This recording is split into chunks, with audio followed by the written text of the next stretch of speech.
welcome to the Fathergamer Podcast.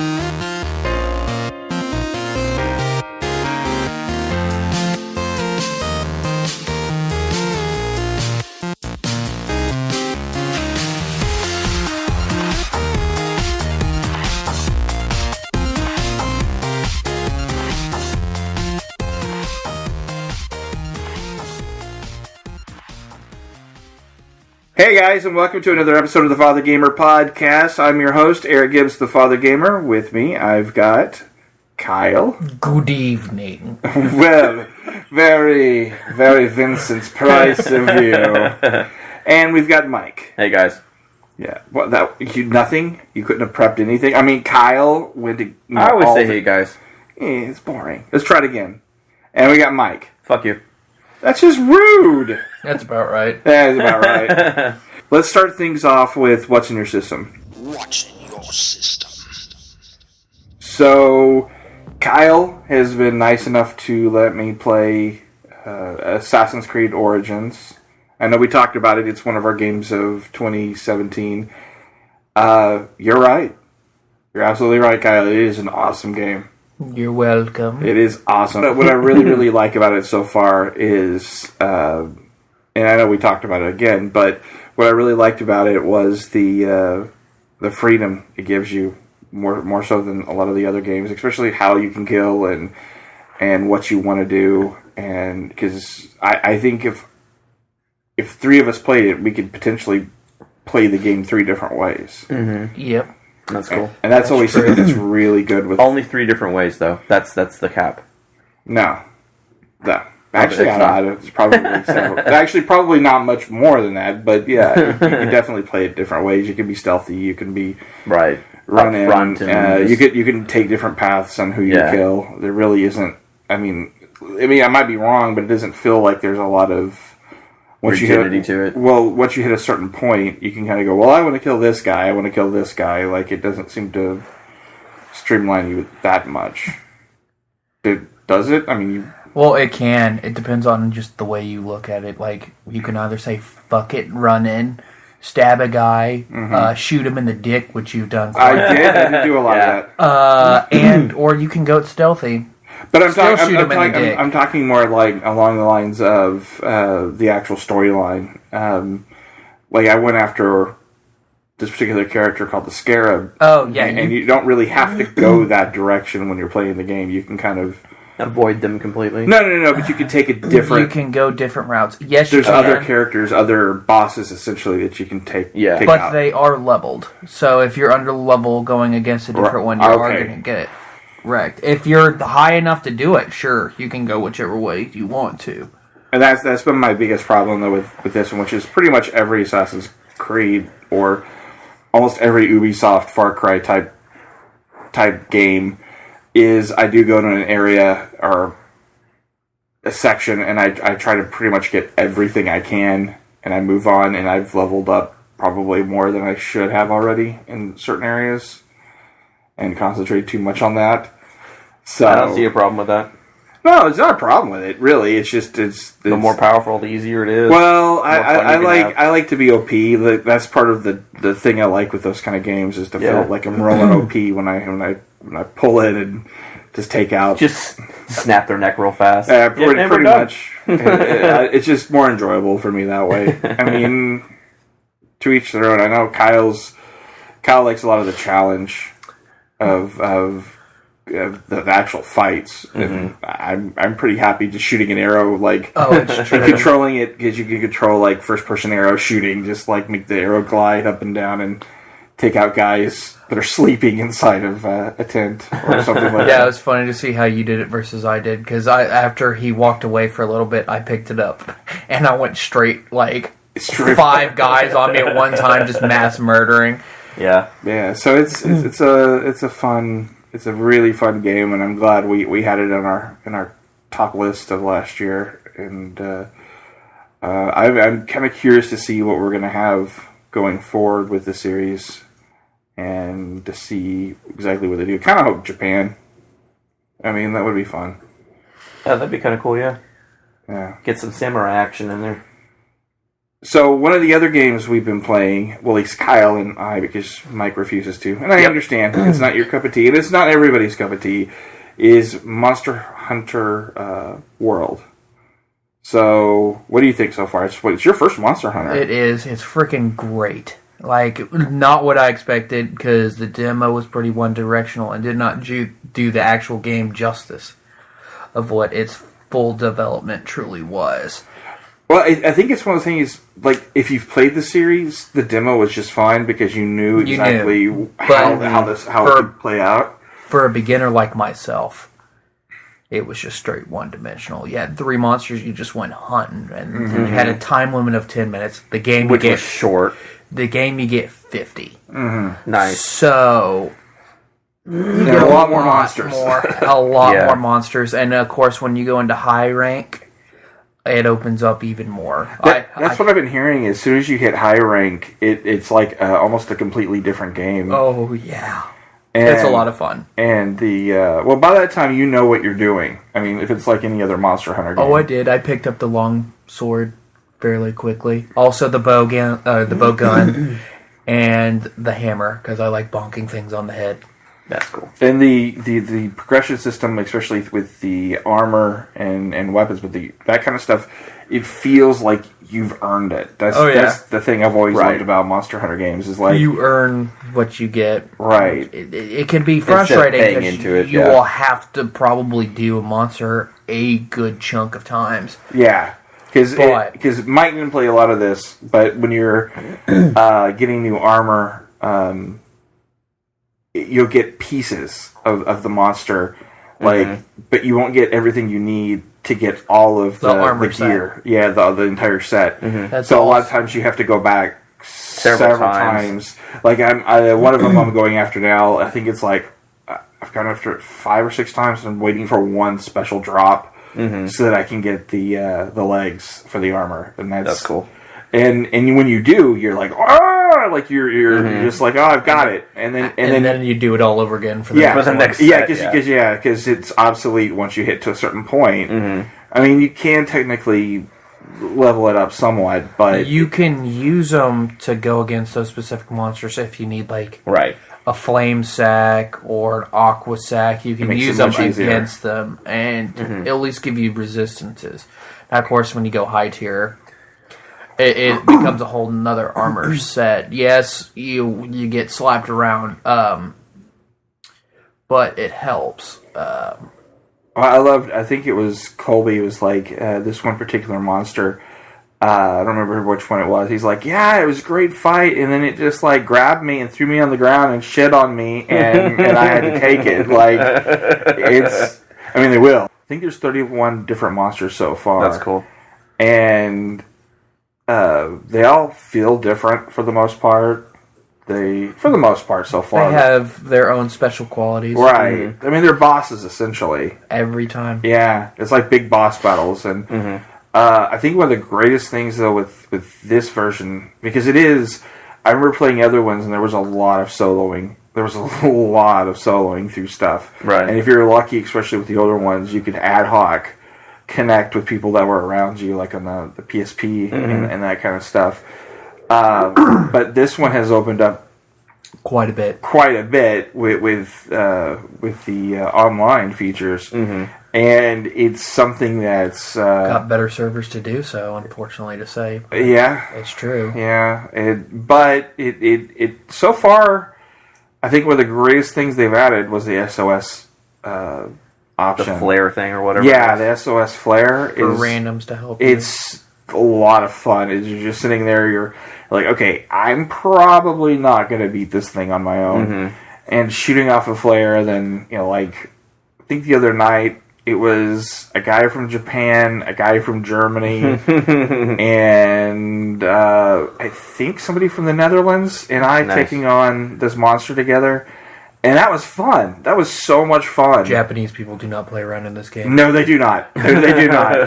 They are a whole nother level. You feel happy when you see one because you're just like, oh, we're saved. We're saved. It's like, we're fine. You were going to backpack me all the way to the next time. It's like when you see stuff that you've never seen and weapons you've never seen in armor, and you're like, okay. okay. and I got a squad of Japanese people and myself, and we were fighting the Legiana one of my first times.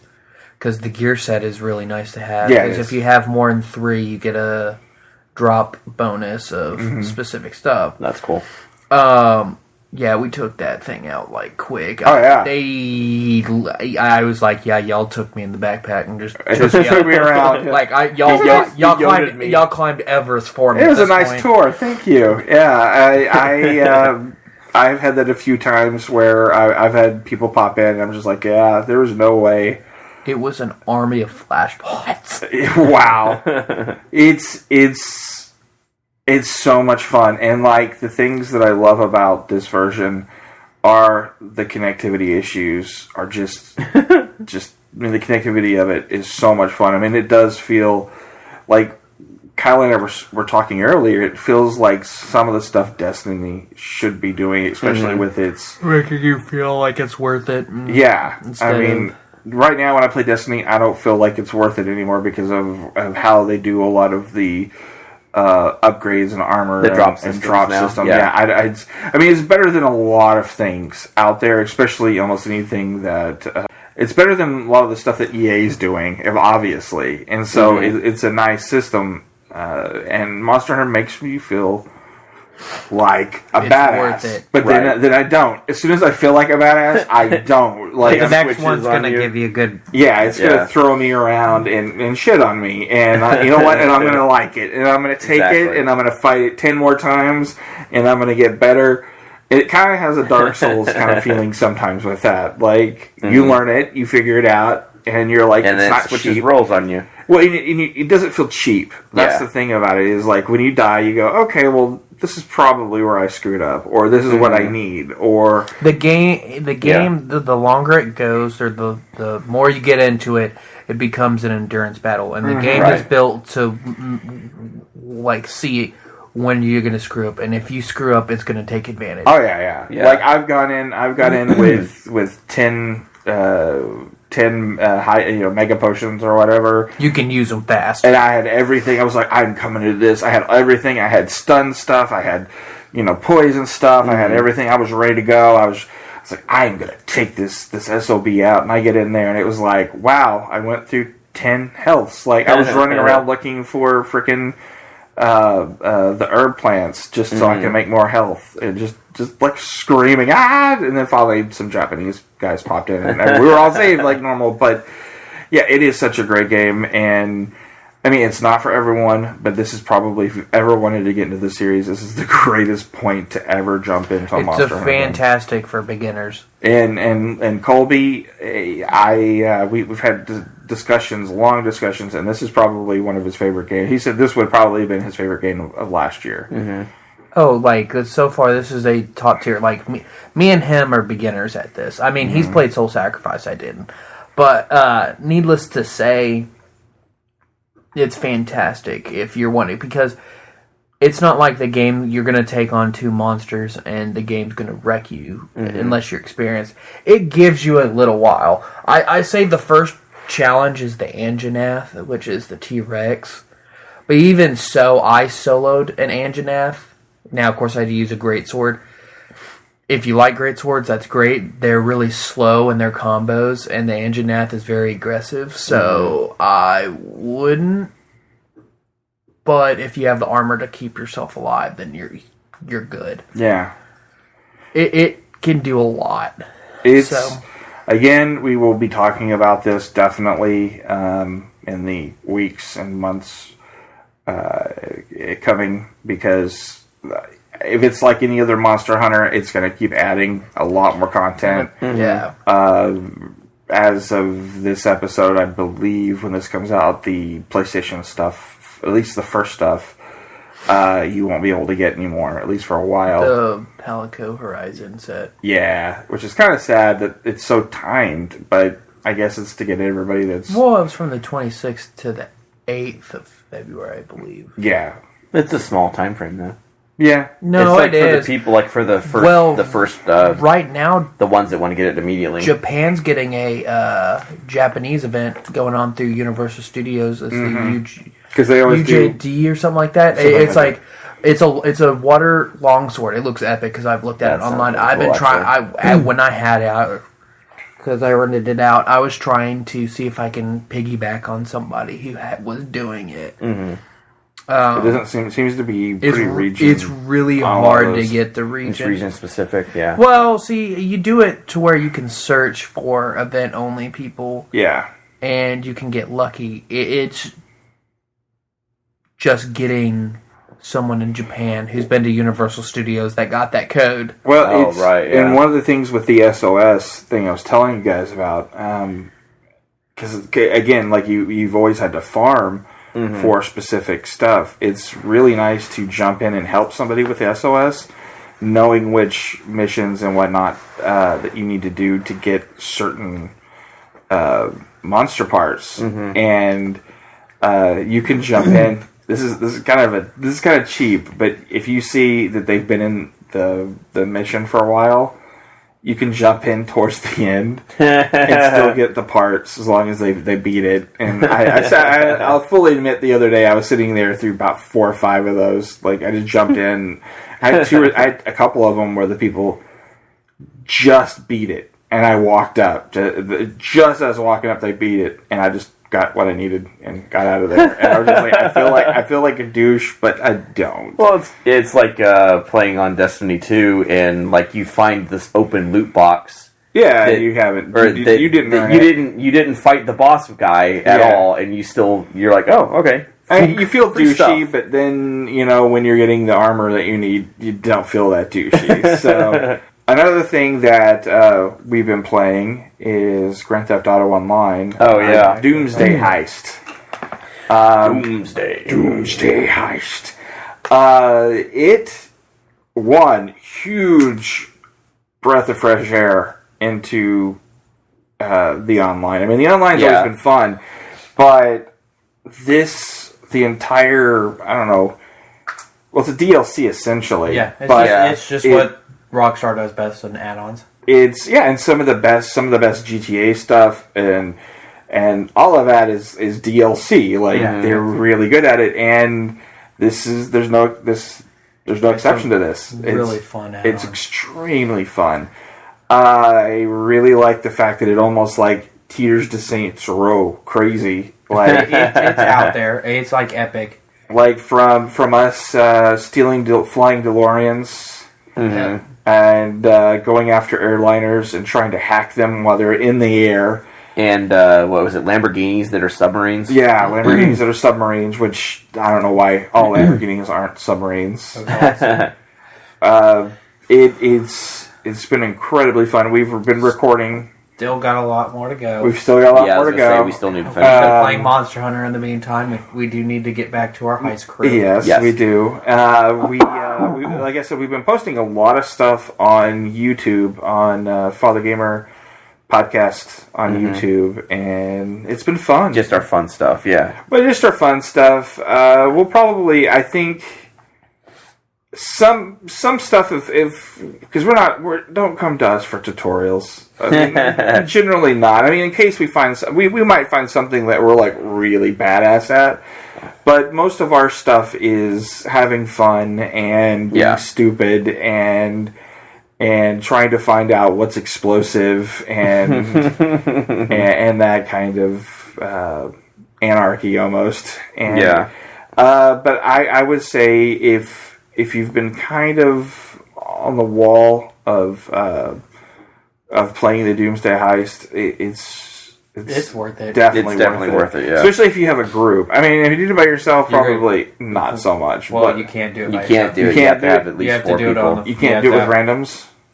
You can. That's just going to suck. But that's what I'm saying. That's what I'm saying. But if you could play with randoms, it's still going to suck. That's going to suck so much because you got to communicate. It reminds me of the raids on Destiny almost. Like sometimes, like so much communication. Yeah. So much communication. You have to get the timing exactly right. So many. Okay, this team. It seems to always be me and Ransom on one side, and you guys on the other when we're taking out stuff. You and Mike. I mean, for the most part, it just usually works out. third or fourth time. Well, yeah. Usually it's me and Kyle just plowing through the main fights and stuff. It's usually me and Ransom up in the sky shooting things. Exactly. And except for we're the boots on the ground and you guys are in the sky. Mike cannot fly. No, Mike cannot fly. Oh no, yeah. The Top Gun. There's a Top Gun level. I have to keep him on the ground. Yeah, that's true. The Top Gun level. I will crash everything I take care of. We learned very fast that Mike cannot fly. He did well on that one. Yeah, because we basically took out everything and we fly straight. Yeah, fly straight, bird. Fly straight. And while I was playing Highway to the Danger Zone, which was great. Luckily, he was not the one who had to land them. That's true. All he had to do is just stay in the air. Yep. Yeah, it's... oh my gosh. It's just... Anything else, yes, Mike has to shoot people on the ground. And we've learned that... Well, we've decided our group is... I'm the explosive expert. Mike is the wild card. I'm the wild card. I'm the chaos. Yeah. Ransom is the pilot, I guess. For the most part. Voice of reason. Yeah. Voice of reason. But sometimes... He's like, no, don't blow up the car. Yeah, that's true. He's always like, no, don't do this. No, don't do that. And Kyle's kind of the jack of all trades for... Pretty much. Yeah. And so, together we make a very... The D The D team. team. The D team. The chaos club. I would definitely go see some of our stuff on YouTube. It's I think it's pretty funny. It's hilarious, yeah. But I get a crack out of it every time. I would highly recommend if you just play it. It's so much fun, and it feels like they sunk a lot of money. Like people must have been buying a ton of those cars and stuff for them to be affording these levels because there is a lot of budget to each one. I mean, they're voice acted. Yeah. There's cutscenes. There's brand new tech in the series. It's really fun. So. Anything else you guys have been playing? Oh, not really. Dragon Ball. Oh, that's true. So, how is Dragon Ball, whatever the Fighter Z? Fighter Z. Okay, how is it? It is sucky. Amazing. Oh, okay. I mean, if you're just shouting out your skill in a fighting game, I understand. Probably. Yeah, pretty much. Okay, I was about to say. It is fantastic. It is fast-paced beyond all, imagine, comparative to Mortal Kombat, stuff like that. Anywho, it is like Marvel vs. Capcom. You get 3 people versus 3 people, and it goes to fucking town, man. My first fight, I was like, you know what? Who do I want? Who do I want to use? And I couldn't decide. I wanted to do it all, so I chose random. I got Goku, and I was like, okay, nothing wrong with that. I got Frieza, and I was like, all right, we're working it here. And then you better believe it gave me Yamcha, and I was like, I'm gonna make this bitch shine. He's actually worth it. Yeah, he's actually pretty dang good. So, where would you put this in a fighting game, like rank wise? Yeah. So, what would be your favorite fighting game? See, because you're probably in the group. You and Lachlan are probably the two top fighters. Yeah.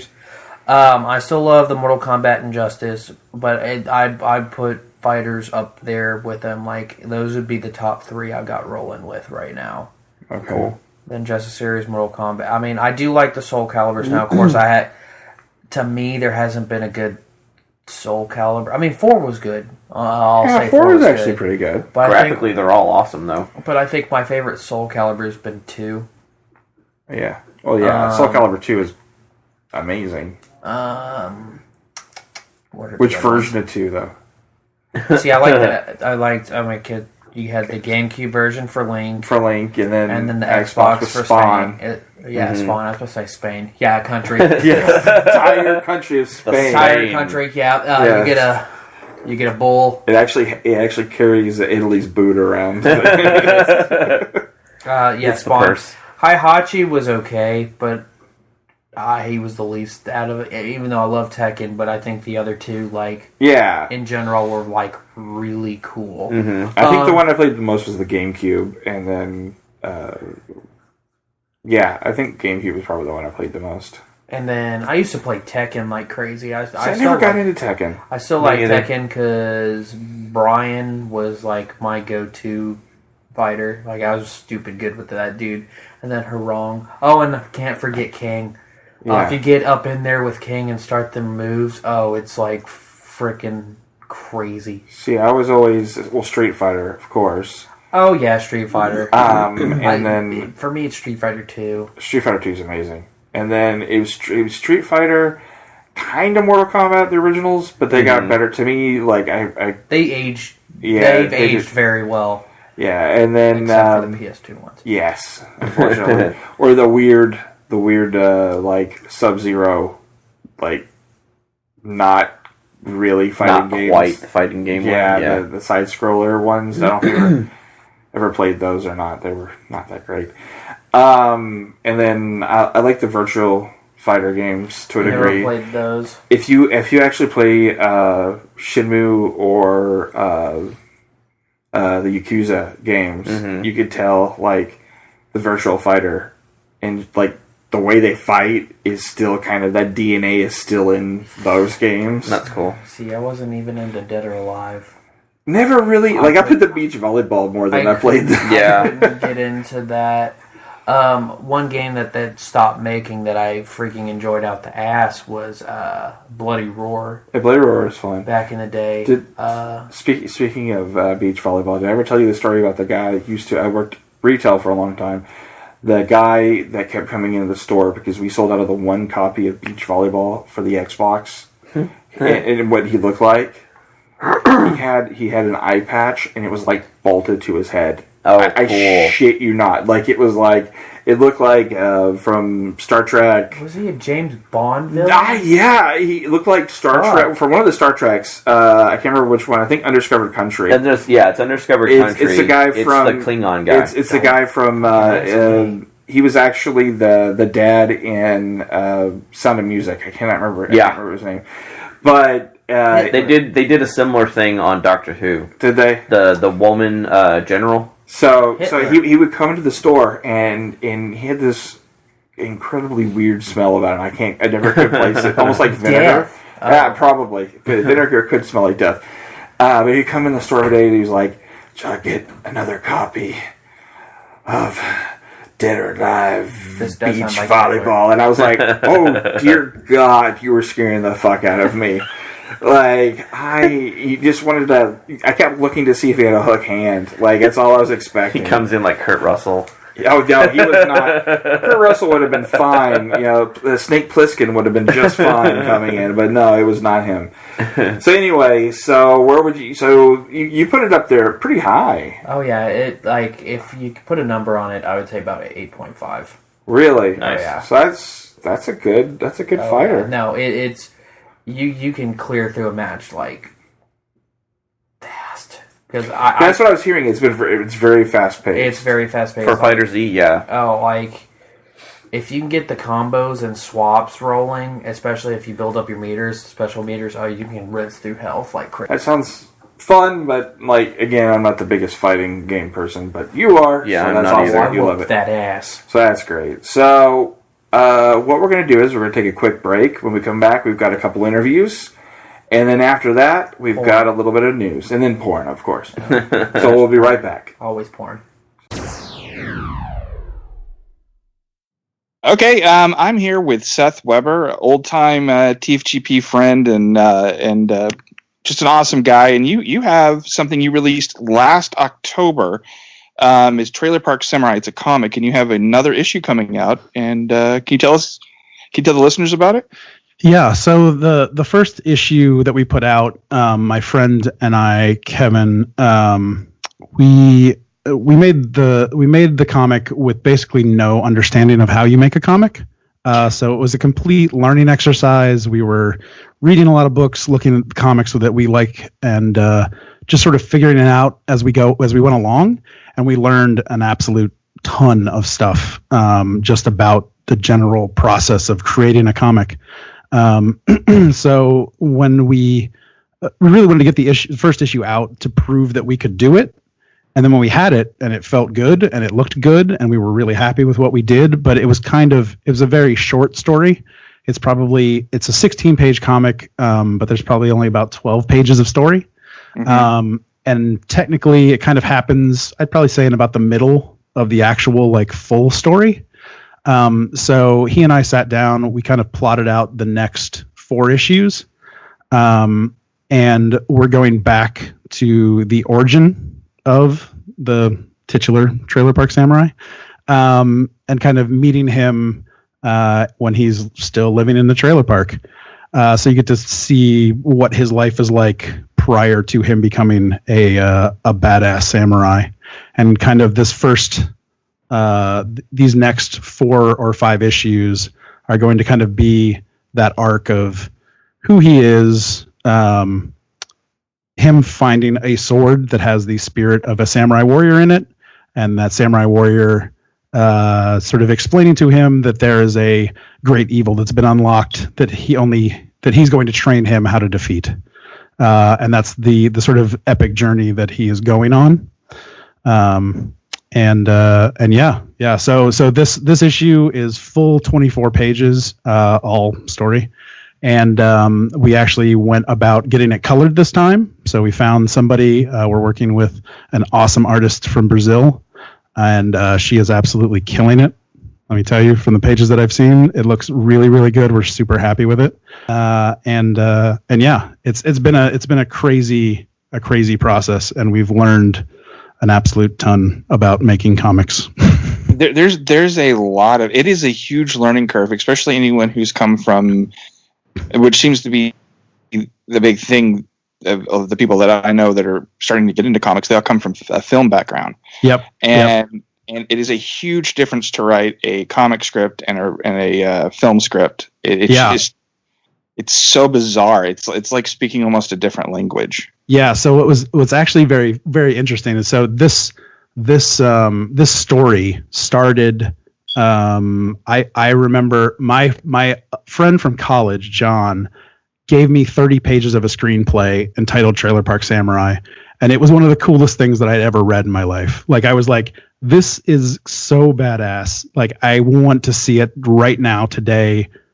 I wish we could get this made. And even though it was the first 30 pages, it wasn't a full script, but still the notion of it was really cool.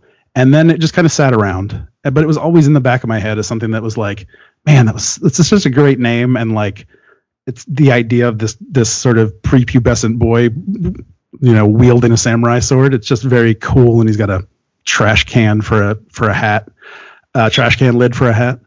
And there was a point when I met Kevin, and he had told me that he drew and he was into animation, that I was like, oh, well, I've got this idea, or I have this project that I've been wanting to do for a long time. And I told him about it, and he was like, yeah, that's really cool. So we tried to do it as an animated thing, and like short, small scripts. And we realized that was just undoable, because it was just way too much work, just on a completely other level of like, we can't do this.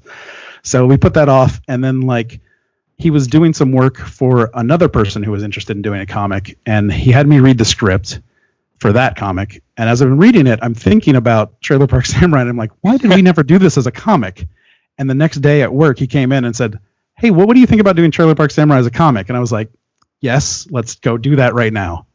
So I basically took those scripts that I had for the animated project and tried to transfer them into a comic book format, which I was incredibly difficult. I was completely unfamiliar with it. And I mean, basically it does help, especially if you write film with the idea of that you're picturing it in your head.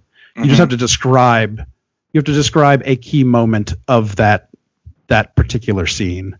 So if no one's seen a comic script before, you have to basically detail out every single panel on the page. So you determine how many panels there are on the page, what's happening in each of the panels, as well as writing dialogue, keying where there's sound effects, all of that stuff.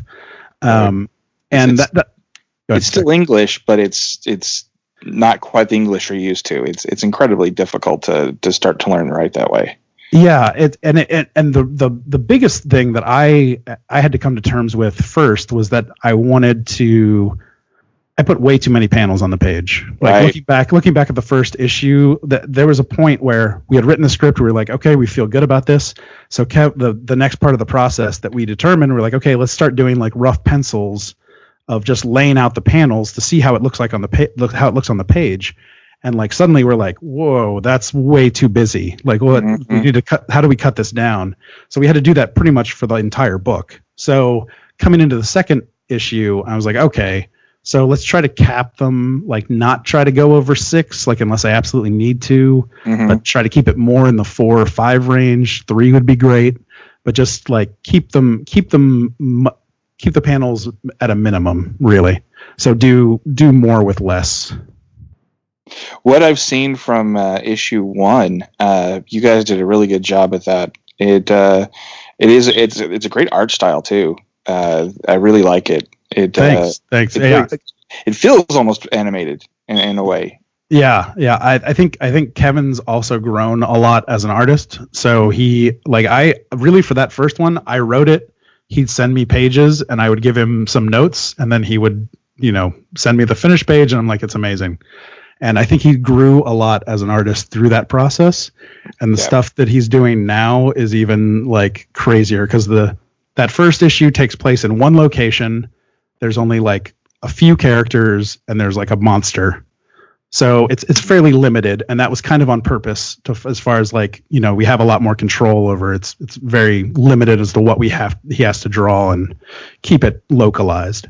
But this next issue, there's ton of different characters. There's at least like 5 or 6 different locations, so it's varied, and considerably it's double the amount of pages. And in color.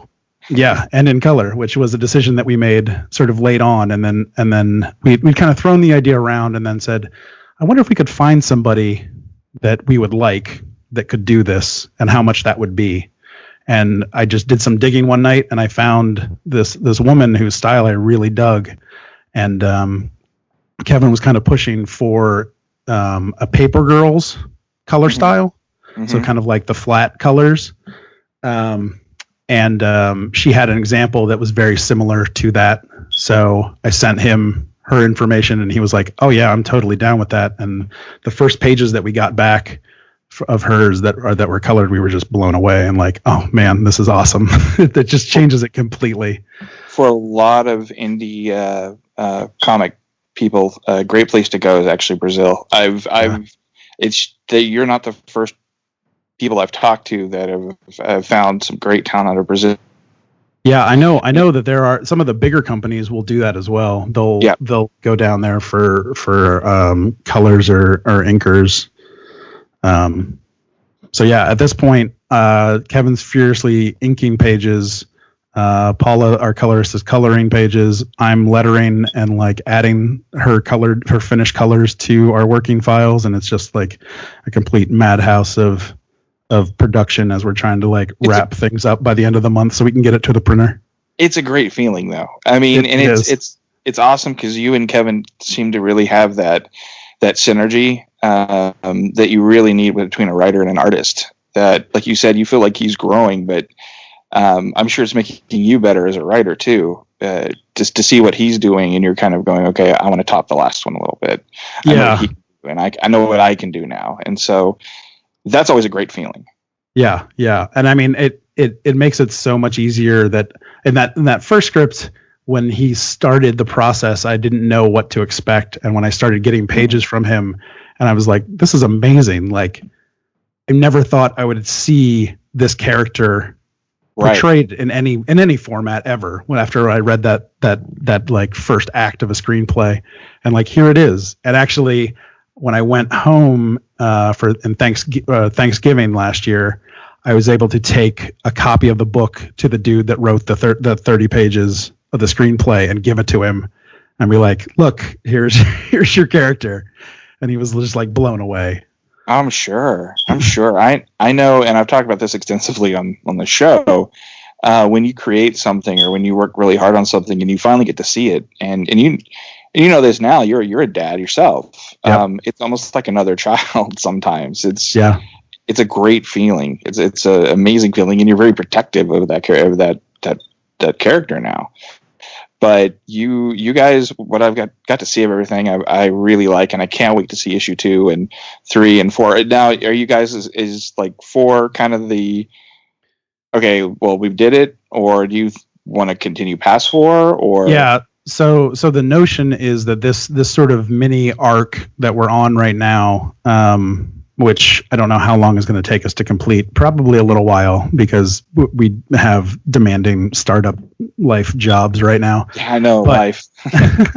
And baby and all that stuff. Yeah. But our plan is to, once we finish that first arc, which is sort of setting up where he is, or, the notion of the story is that I want to follow the hero's journey, right? So setting him up in the place where he's at, introducing that call to adventure, and then getting him out of the park is the first part. At that point, I have a general. I know where the beats of the major arc go, but I also want the book to kind of become a wandering samurai story at that point. Right. So that we can do kind of small mini arcs that take place in a town or whatever, and just kind of play off of that archetype. And like, those are movies that I deeply love. Like, I was about to ask, what are your influences on this? The major influence is Zatoichi, The Blind Swordsman. If anybody has not watched those movies, I highly recommend seeking them out. Back in the day, I have every one of the movies on DVD, even the one that wasn't released here in the States. I have, I don't know, probably about 100 episodes of the TV show. It is an absolute amazing. This dude played the same character for like 27 films. Right. From he was 21 until he was like in his 60s. It's insane. And he always delivers an amazing performance. None of the stories repeat themselves, but it's always about, where Ichi stands on everything. But the situations he finds himself in, people might not know what he stands for or assume they know what he stands for. And that's where it becomes extremely interesting. More often than not, it'll get him in a situation where he has to use his sword, and those fight scenes are awesome. Well, I officially know who I need to go hang out with when I get off the next, because I've seen a few of them. I haven't been able to see. Would you say there's 21 of them? I think there are 20. I'm looking at them on my shelf. I think there's. I think the 27. Wow. The last one in '89, I think, was number 27. I think I've seen maybe 5. So it was. They used to be on Hulu, and then when because Criterion has them now. When Criterion left Hulu, they took them all with them, which is sad. So they're on Criterion's streaming service now, but I don't know anybody that pays for that. Yeah, no.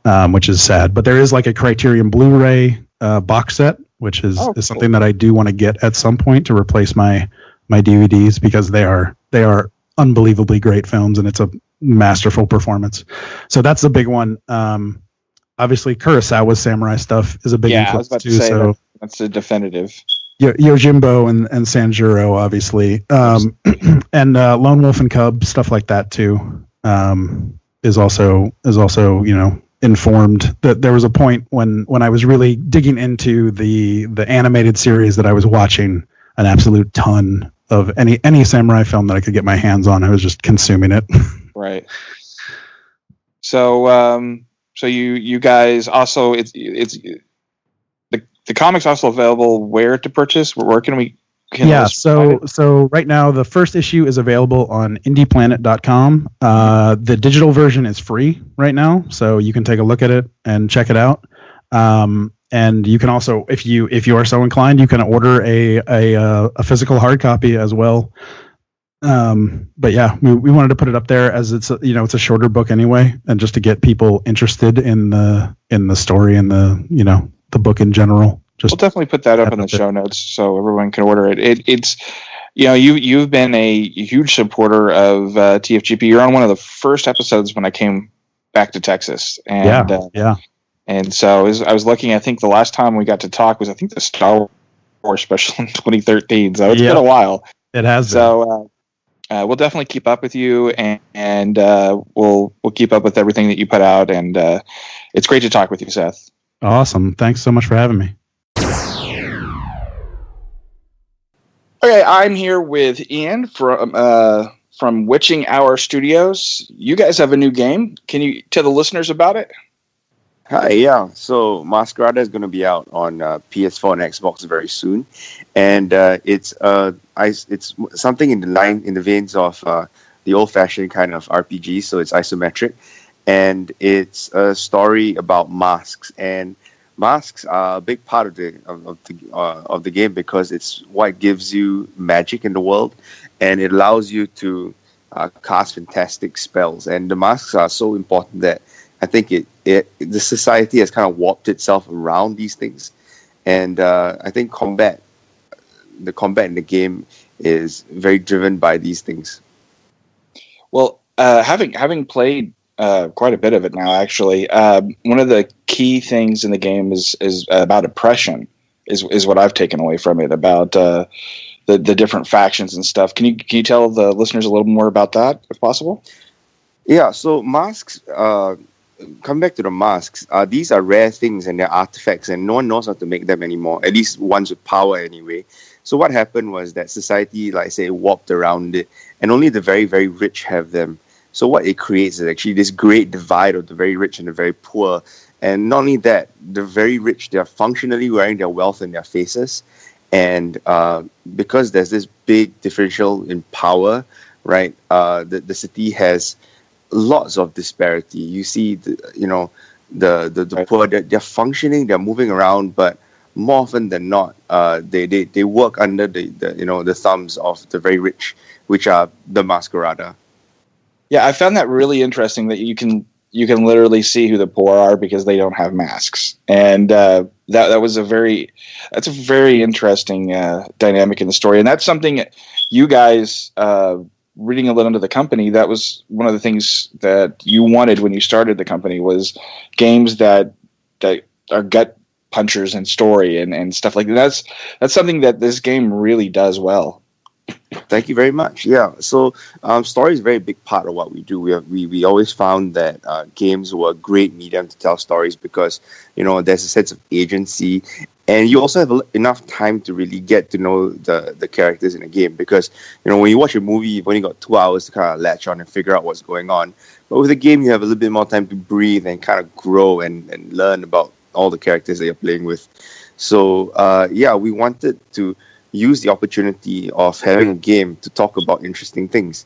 And I think that's a very common theme right now with regards to the very rich and the very poor. We're seeing it kind of play out in the world today. And one of the great things about games is that because you're playing in a fantasy world, you can observe all the various facets of it without actually taking a stand, in a sense. Because we don't have a soapbox. We're not saying one thing works, one thing doesn't, but rather we're just kind of playing out what we see could happen, in that situation. Well, that's always one of the most masterful things about doing fantasy or sci-fi or anything like that. Yeah, you can say, kind of this is the way the world is, and not really push it down someone's throat. And you can feel a little bit of that in the game, and that is something that I applaud you guys with. So one of the things with story is the character development. I really love the voice acting is great. Thank you. I absolutely love the voice acting in the game. One of the big draws for me is also, like I said, the character development. And you guys don't quite shy away from humor and action and stuff, but I really love the character development.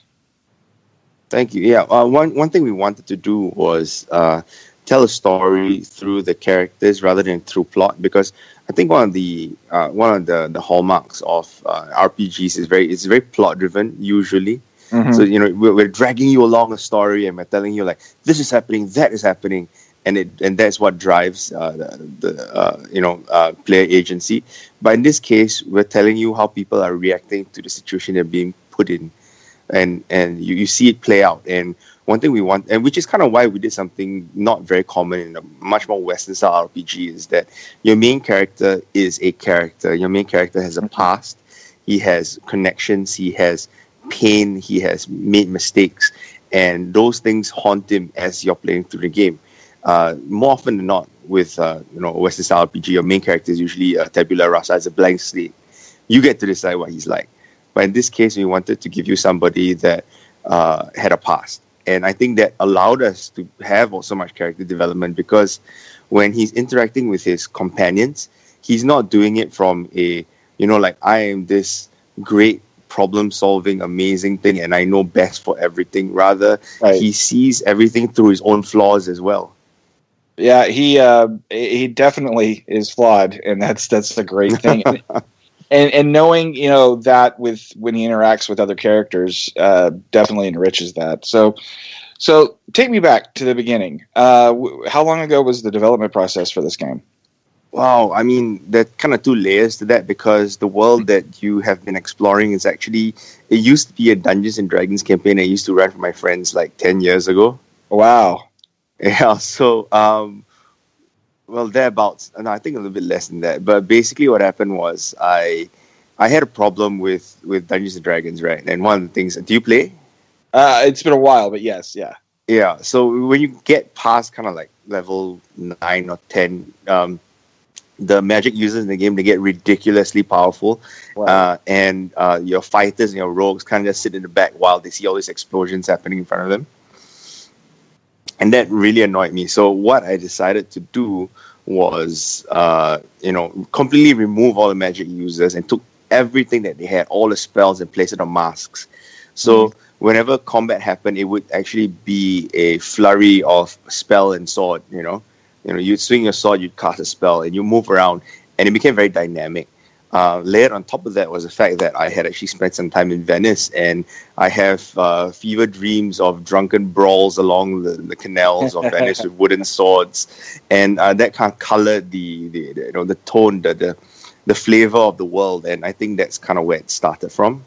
I was wondering where that Venetian style came from in the game. I was very curious. Yeah.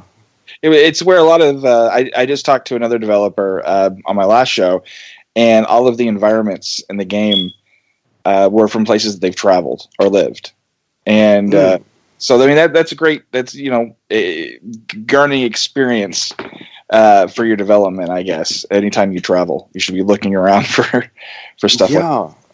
I think we are. I mean, as a developer, and you are as well, we are hoarders of information. We are hoarders of experiences. And, I think our main goal, aside from feeding our families, of course, is to share that experience as best we can. Absolutely. Yeah. So, anything else with the game that the early development that was kind of crazy or awesome, or that I would definitely say that the final result that you see is not, I cannot lay claim to it, because when it was presented to my team to be made into what you see it as right now, so much of it comes from my team. The visuals, more than anything else, Nicholas, the scriptwriter, poured his soul into it, and he built a lot of very interesting, intricate things that sometimes might not be apparent to when you're playing it. For example, in this world, magic is kind of fashioned through will. So it's kind of like, the Green Lanterns, right? And it's your willpower that kind of allows you to form and use the elements. But one thing we added a layer on top of that is that focus that you need to create these fantastic spells. Is that the focus comes from the arts. So that means that it is music, song, dance, painting. These are the ways, right, that allows your mind to hit that Zen state that you can create this magic. So that means, right, for like when you're casting spells, you are actually dancing around a battlefield. Oh, that's cool. I can kind of see that now. That's really cool. So you guys went an interesting route with the development. At the very tail end, you guys did a Kickstarter. How can you tell the listeners how that went? Because we've actually delved into a lot of Kickstarter stuff and talked about how that process works. And how was that for you guys? Oh, Kickstarter was bittersweet. It was an amazing experience, but I'm not sure whether it's something I would want to repeat. We made so many mistakes along the way. I think the two big ones, if I can say, is that number one, don't run a 14-day campaign. There's so many things wrong with that. It was hilarious. We started the campaign and people went, "Oh my god, half the time is gone and no one's backed their game." Yeah. So that was pretty bad. The other one is if you're going to be mailing a lot of people, have the right software, because we had 300,000 emails from our previous games that we wanted to mail people about Masquerada, but because we didn't have the correct technology in line to do a mass mail, we couldn't get that out in time. So, and we only have 14 days, right? So I really believe that we didn't get as much eyeballs on it as we could have. And we had we were funded 133%, £60,000. I think that's about 130K ish. So while we succeeded, I do believe that it was a bit muted compared to what we can do, because it was our first time doing a campaign, and we're still learning. Kickstarter really is an animal. It's an animal unto itself. Like we've done, we've helped a few Kickstarters along the way, and I'd say more than not we've been successful. But that's because I've interviewed so many people and kind of learned. There's a lot of no's and a lot of yays that you need to do when you're doing a Kickstarter, and it is difficult. It's a gut wrenching process too, because you're just laying that out there, going, "Hey guys, please show some love." And exactly. It's painful. Anytime you create something though, and you show it to people, that's just a painful process. But it can be rewarding. And so you guys are in Singapore. Yeah, that's right. Sunny Singapore, all the way across the other side of the world. Tell me about that. What's it like? What's the game development like there? Is there a lot of development studios? There's quite a number of studios, actually. There are enough people that kind of like blended their way into an industry that Singaporeans were not bred to do, as we would say, because the education system here is quite harsh, and doing well in it is kind of like part of our survival instinct as coming from this colonial Asian country that the British used to rule. But as of now, there's actually a lot of interesting things going on in Singapore. Thankfully, we are a hub, so that means everybody comes through here, and we have all the tools to make games. But I do believe that we're a little bit behind with regards to creativity and storytelling. And I'm saying this broadly, because I have so many colleagues and peers here that are amazing. But as a country, as a whole, we get our creativity beaten out of us in school. So, which also means that the game industry is a really fun place, because everyone is an oddball in some way or form, that they somehow kept their creativity while surviving the system here. Well, that's the whole flower through the cement thing. In the middle of the city, That's pretty awesome, but that's, I can tell you this, though, everybody in game development's a little bit of an oddball, so you're just part of the family. Yeah, I love it. Which is why I love traveling, and I'm meeting kind of like the extended family and hearing how things go all around the world. Like going to PAX is like, coming home to people who just get me. I love it.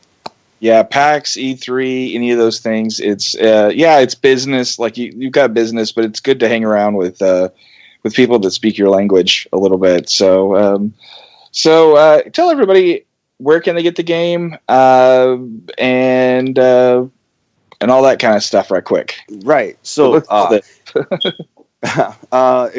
if you are on Steam, it's available right now, and we will be updating the Steam version with New Game Plus when the PS4 and Xbox versions drop on August 8th. So that means it's we're gonna chuck everything out there next week-ish, and you can try it all out. One thing that's fun about New Game Plus is that if you get to it, we've added a bunch of stuff, from new masks to Cicero, the main character, being able to control all 4 elements. Wow. And there's a giant fire chicken to fight, so I think that should be fun as well. Well, guys, I can tell you, listeners, that I've enjoyed my time with the game, so I would highly suggest trying it out, picking it up, especially on Steam on the 8th, and then PS4. It's going to be on the 8th as well, or?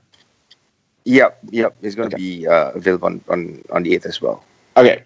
So thank you very much, Ian. It's been a pleasure talking to you. Good luck with the launch, and keep us updated. Yeah, thank you so much. It's been an absolute joy. Hopefully you can chat soon again. Thank you so much. All right, cheers. And we're back. Super Bowl happened. We all had a big Super Bowl party. You can look at some of that on our socials. Pretty much. Commercials in a very, very sad Tom Brady. That was... Oh, it's great memes. It's great memes. I don't like both teams. So. My wife was so upset with not the fact that the game, she didn't care, but she was like, they're making so much fun of him. And I'm like, I was going to say they made him into a sad Batman meme. You pretty much. Yeah. Well, they already had a sad Tom Brady meme. Like that's already existed. So nice. we got a refreshed version of that with water slides and him getting tissue and. No, the other one he was on the ground too. Really? Yeah. There's a great one I remember. It's from. God, I can't remember which movie it is. It's a DiCaprio movie where DiCaprio's all happy and swinging his arms, and there's like Tom Brady sitting on the ground, and he's just sad, and he's like something about I don't know. It's pretty funny. Something about what? Something about Mary. So, but that's not what we're going to talk about football because, well, I really didn't care. But I cared. I cared, but only in the way that, like, my team didn't make it, so I don't give a shit. Yeah, that's the thing, right? And I just, it was fun to watch with the group, and then watch the all the commercials and all that. But the commercials were, of course, the ones that I think we really liked the most were the trailers for some of the big movies coming out, one of which is the Han Solo movie. Yeah, which I just finally watched. Not the movie, the trailer. Yeah, I was about to say, even though the movie's coming out... copy! Even though the movie's coming out in May, which is just crazy, I can't believe it's so soon. Yeah, I was going to say... If you know anything about the production of this movie, though, it has been a very long road. Fired directors... Ron Howard took the lead, and I'm hoping it is a Western. If you really look at it, it definitely is a Western.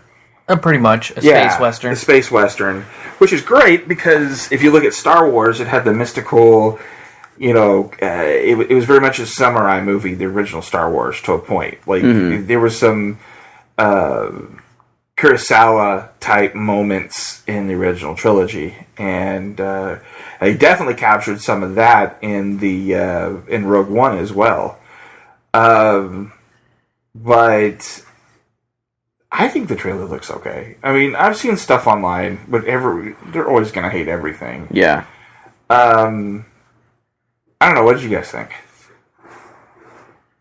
I'm kind of meh about it. Why? I don't know. Well, that's really descriptive. Yeah, it really I can't really... There's a podcast. They can't read your mind. I know, and I can't describe why I'm kind of meh about it.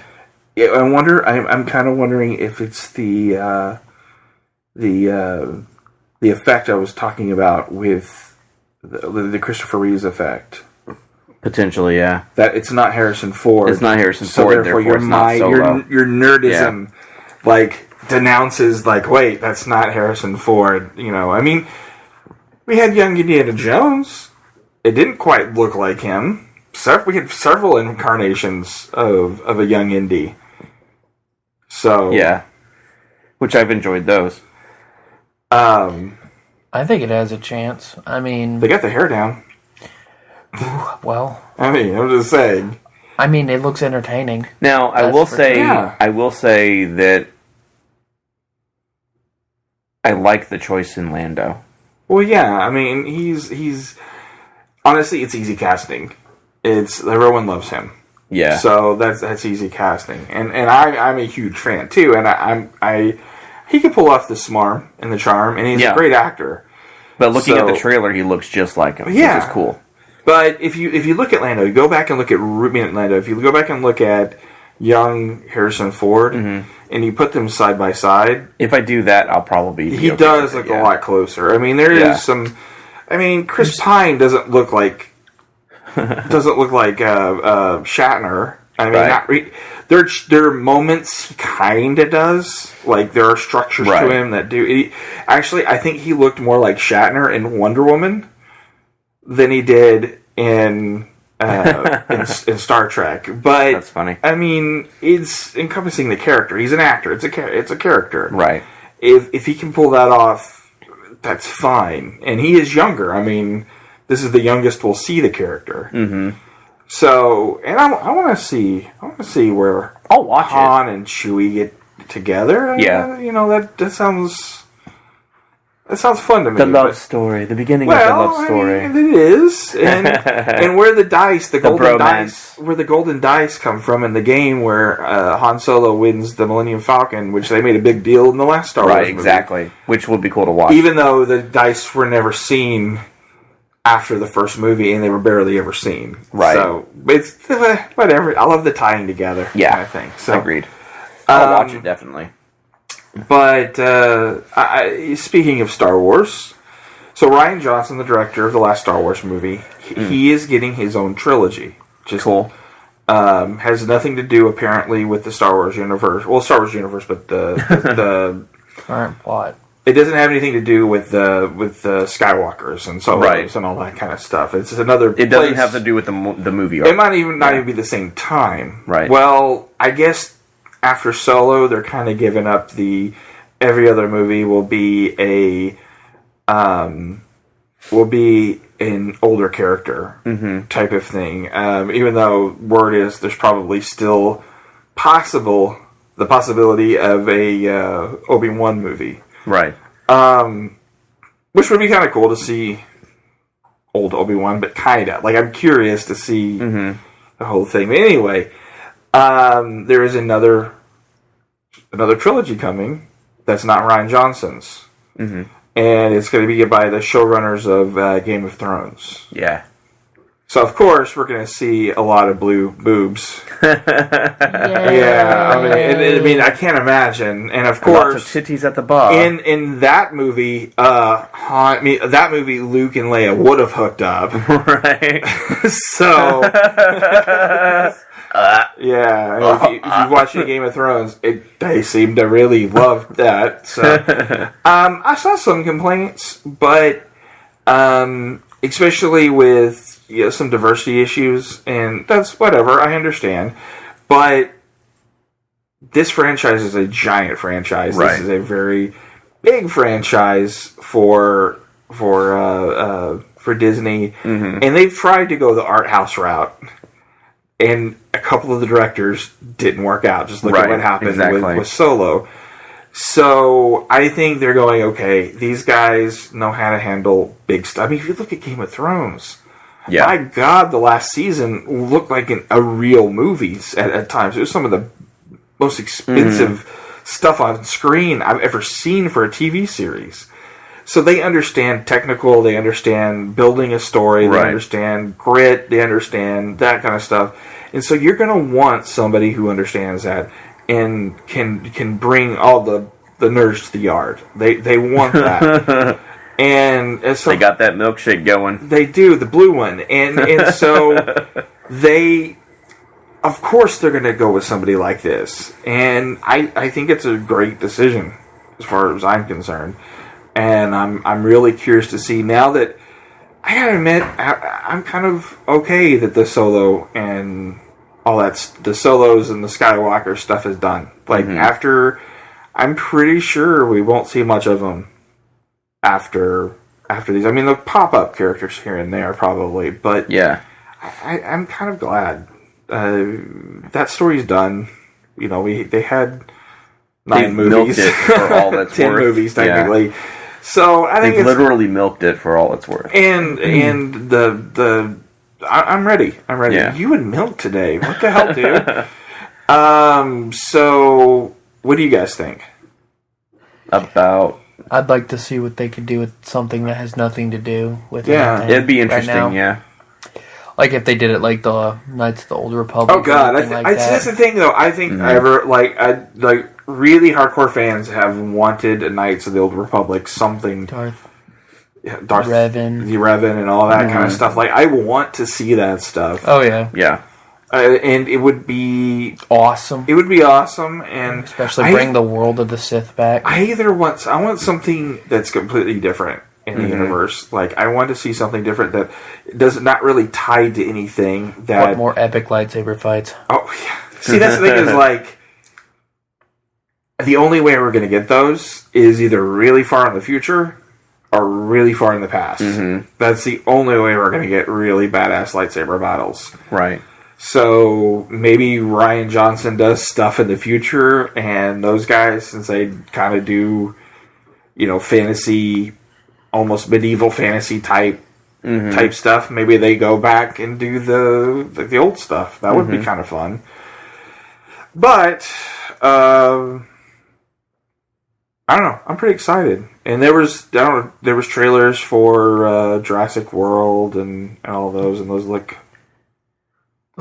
You don't like Jurassic World? It's not that I don't like it. It's just Jurassic World Pompeii, pretty much. Well, yeah. Which I don't know. I'm cool with it because I don't know. I like Jurassic World for what it was. I mean, it had issues, especially the car that worked after that amount of time and all that kind of stuff. But it's entertaining. It was entertaining. Chris Pratt's kind of a badass. It's great. It's like I'm not comparing to the old one. And it's definitely better than 3. 3's still the worst one. Yeah, it's definitely better than 3. That's without a doubt. Actually, I'm not that big a fan of 2 either. I gotta be honest. You can't say 2 is worse than 3 by any means. It's not. You can go back and look at it every which way for it. It is not worse than 3. You can have that argument with the world, and then they'll say the same thing. Well, I don't know. I mean, we already had the arguments which Marvel movies were the worst, and it's got to be the original Captain America. No, that movie, Spider-Man. No, not those. The Marvel Cinematic.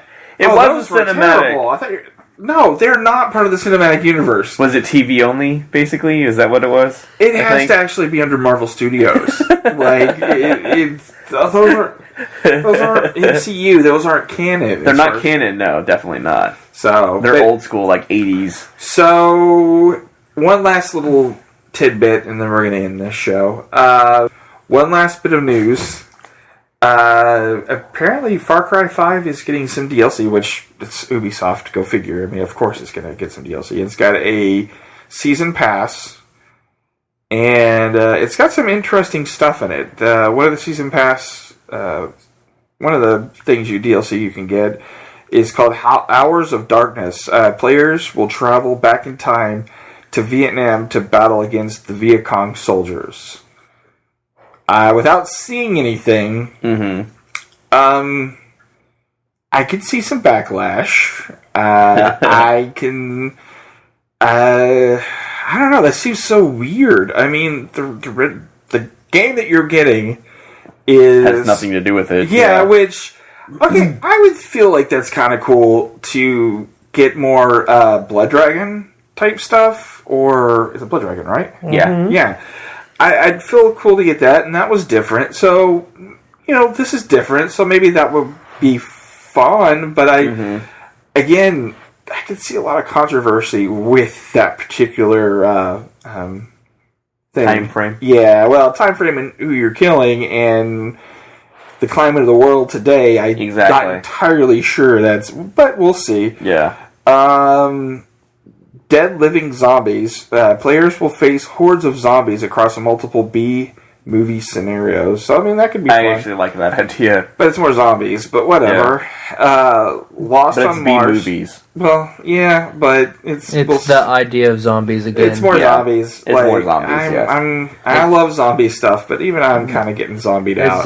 Zombies are getting old. Lost on Mars. Players will leave Earth, go behind to go toe-to-toe with Martian arachnids. So, I mean, that could be fun. Which is also kind of B-movie-ish in a way. That sounds more entertaining. You know, the game itself, this is which makes me think the game itself, when it's done, it's done. Like, the story has a real final finality to it when you finish it, and which that makes sense, I guess. But there's a lot of games where you're like, okay, well, there'll be DLC, some more story, even some of the Far Cry games. And I still don't know if these are all multiplayer or what. I would assume they are. I don't. Blood Dragon wasn't. No, Blood Dragon was single. And Blood Dragon was amazing. Like if you Blood Dragon was cool. It was so different. It was 80s. It was awesome. It was go go go. It was very synth. It was very like Max Headroom-y sort of. It was just. It was really, really fun and crazy, but it was pretty much Far Cry. Like, it wasn't much different than Far Cry as far as the gameplay, or pretty much any of those. Take a zone, kill certain people in that zone, get to a high point. You know, the typical Ubisoft, Assassin's Creed, Far Cry type of stuff. You know, this game is interesting looking as it is, Far Cry 5. I mean, it's very political. And originally, apparently, they weren't going to make it very political, but then things changed in our current climate, and that changed. But not to say, though, I've heard everything from, like, there's a minigame where you go and kill animals, and you have to bring so many testicles to a barbecue, or something like that. So, I mean, it's got still crazy scenarios in that kind of stuff. And it's, if you played the Far Cry games, there's, they're kind of out there and somewhat mystical a lot of times. And I plan to at some point. I don't know. I think it's interesting, but I'll be playing it now that Yakuza. Which there's some news if you guys don't know. I'm a huge fan, of course. What? Yeah, I know. Yakuza got moved by a month, but the cool thing is they do have a demo coming. Right now. Nope, I wish. Yeah, we're not Netflix. You can download it right now. They, which I still haven't seen that. Netflix had the third Cloverfield movie. I don't know if you heard about that. They showed Cloverfield Paradox. Yeah, they showed the trailer. I was wondering about that. Yeah. They showed the trailer and it came on the out Super Bowl, and it came out right after the trailer. Because I looked at it and it was on. Yeah, from what I understand, because originally it was supposed to be actually theatrical. That already makes you go, I heard it's kind of paint by the numbers. Like, it's not anything. It's not special. It's not special, but it is an official tie-in to Cloverfield. To the rest of it, I think it's explaining the other ones. So, well, maybe you're just adding more mystery. I don't know, but I will. There's supposed to be tie-ins. I don't know. I'll see it. I'll watch it. It's 2 hours. Like, I'll probably watch it tomorrow. Now, that's the one that we thought was coming to theater? Yeah. Okay. Yeah, but apparently, a lot of the rumor I've heard is because other movies of, like, people adrift in space and fighting weird creatures and stuff in space, like Life and a couple other movies that have come out, did really bad. Yeah. And they spent... This movie has, like, a $40 million budget. And I guess they were just like, okay, Netflix, we'll see what we can do. And that was a really great advertising campaign of like, there you go, there it is. So they gave Netflix the movie, basically. Well, Netflix is renting the movie, essentially. But yes, Netflix has it. That's cool. So, I mean, that's an interesting marketing technique. But also, one last thing as we're about to leave, if you haven't seen Altered Carbon, definitely check it out. Don't talk to Mike because he'll tell you. Yes, don't talk to me about it because I'm terrible about spoilers. I will spoil things by accident on that. But definitely check it out. Hey guys, thank you for listening. We are trying to get these out at least every 2 weeks now. Hopefully, as things move forward, we can start to get them out every week. I would like to do that, but we'll see. Also, make sure to check all of our YouTube stuff out at Fathergamer Podcast on YouTube. You can check out all of my social stuff at Fathergamer on Twitter and on Instagram.